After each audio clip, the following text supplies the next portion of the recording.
নমস্কার। আজ আমি একটি নতুন পর্ব নিয়ে আপনাদের কাছে ফিরে এলাম। এই পর্বটি রবীন্দ্রনাথ ঠাকুরের ছেলেবেলা রচনা থেকে পাঠ। তার প্রথম পর্ব আমি আজকে আপনাদের সঙ্গে ভাগ করে নেব। আজ যে অংশটুকু আমি পাঠ করব সেটিতে 1867 বা 68 সালের কলকাতা শহর কেমন ছিল এবং তার পারিপার্শ্বিক চেহারা কেমন ছিল সেটি ছেলেবেলার এই রচনার মধ্যে প্রকাশিত হয়েছে। তখন তিনি তাঁর জীবনের 7-8 বছরের কথা স্মৃতিচারণা করেছেন এবং সেই স্মৃতি তিনি ধরে রেখেছেন সেই কাঁচা বয়সের রচনার একটা যে শৈলী, সেই শৈলীর মধ্যেই সেটাকে উনি প্রকাশ করেছেন।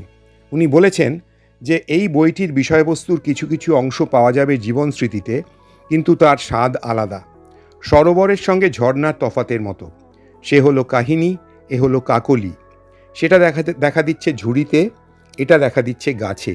ফলের সঙ্গে চারদিকের ডালপালাকে মিলিয়ে দিয়ে প্রকাশ পেয়েছে। এই হলো দুটি রচনা শৈলীর তফাৎ। এবং 1941 সালে তার মৃত্যু হয়। এই রচনাটি খুব সম্ভবত 1937 সালে লেখা। আসুন আমরা ছেলেবেলা থেকে এই রচনা আপনাদের সঙ্গে ভাগ করে নিই। আমি জন্ম নিয়েছিলুম সেকেলে কলকাতায়। শহরে স্যাকরা গাড়ি ছুটছে তখন ছড়ছড় করে ধুলো উড়িয়ে। দড়ির চাবুক পড়ছে হাড় বের করা ঘোড়ার পিঠে। না ছিল ট্রাম, না ছিল বাস, না ছিল মোটর গাড়ি। তখন কাজের এত বেশি হাঁসফাঁসানি ছিল না, রয়ে বসে দিন চলত। বাবুরা অফিসে যেতেন কোষে তামাক টেনে নিয়ে পান চিবোতে চিবোতে। কেউ বা পালকি চড়ে, কেউ বা ভাগের গাড়িতে। যারা ছিলেন টাকাওয়ালা তাঁদের গাড়ি ছিল তকমা আঁকা। চমড়ার আধ ঘোমটাওয়ালা কোচ বাক্সে কোচম্যান বসত, মাথায় পাগড়ি হেলিয়ে। দুই দুই সহিস থাকত পিছনে, কোমরে চামড় বাঁধা। হেঁইও শব্দে চমক লাগিয়ে দিত পায়ে চলতি মানুষকে।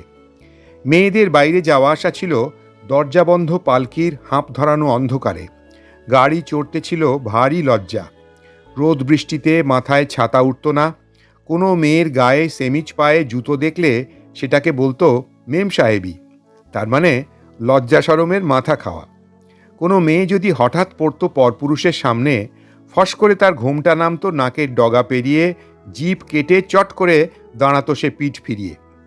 ঘরে যেমন তাদের দরজা বন্ধ, তেমনি বাইরে বেরোবার পালকিতেও। বড় মানুষের ঝি বউদের পালকির উপরে আরও একটা ঢাকা চাপা থাকতো মোটা ঘটা টোপের। দেখতে হতো যেন চলতি গোরস্থান। পাশে পাশে চলতো পিতলে বাঁধানো লাঠি হাতে দারোয়ানজি। ওদের কাজ ছিল দেউড়িতে বসে বাড়ি আগলানো, দাড়ি চোমড়ানো, ব্যাংকে টাকা আর কুটুম বাড়িতে মেয়েদের পৌঁছিয়ে দেওয়া, আর পার্বণের দিনে গিন্নিকে বন্ধ পালকি শুদ্ধ গঙ্গায় ডুবিয়ে আনা। দরজায় ফেরিওয়ালা আসতো বাক্স সাজিয়ে, তাতে শিবনন্দনেরও কিছু মুনাফা থাকতো। আর ছিল ভাড়াটে গাড়ির গাড়োয়ান। বকরা নিয়ে বনিয়ে থাকতে যে নারাজ হতো, সে দেউড়ির সামনে বাঁধিয়ে দিত বিষম ঝগড়া। আমাদের পালোয়ান জমাদার শোভারাম থেকে থেকে বাঁও কষত, মুগুর ভাঁজত মস্ত ওজনের, বসে বসে সিদ্ধি ঘুরত, কখনো বা কাঁচা শাক শুদ্ধ মূলো খেত আরামে। আর আমরা তার কানের কাছে চিৎকার করে উঠতুম, রাধাকৃষ্ণ। সে যতই হাঁ করে দুহাত তুলত, আমাদের জেদ ততই বেড়ে উঠত। ইষ্টদেবতার নাম শোনাবার জন্যে ওই ছিল তার ফন্দি। তখন শহরে না ছিল গ্যাস, না ছিল বিজলি বাতি। কেরোসিনের আলো পরে যখন এলো, তার তেজ দেখে আমরা অবাক।